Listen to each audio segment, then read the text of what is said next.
Hey, so I've had a lot of questions about how to tell if you have a bad CV axle. Sometimes it's harder than others. This is my sister's 2020 Kia Telluride V6 front wheel drive. Nice car. But this one's pretty apparent. So, get under here. That is a CV axle. It's the short side, it's the driver's side.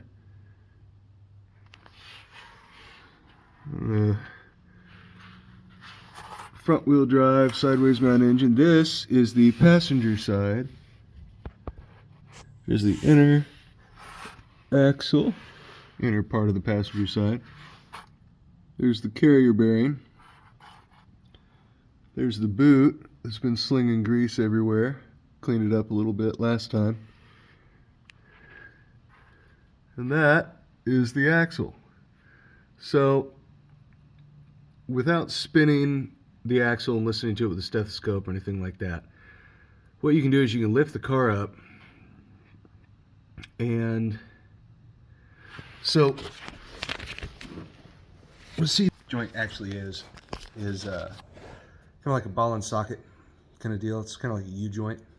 So you should have a little bit of play, back and forth a little bit, not a lot. If you got a lot, then you got a problem.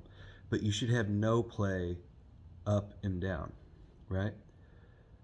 In that joint. So a lot of times it's harder to tell than this. But, so if you grab the CV axle and you go in and out, like towards the tire and in, there's not really a lot of play. If you go up and down, there's not really a lot of play. However, on this side, if you go in and out, there's not really a lot of play. But, so I get you a good view here. If you go up and down, hear that?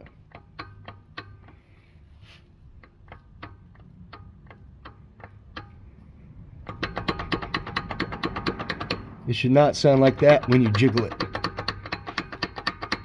It can sound like this when you jiggle it, but not like this.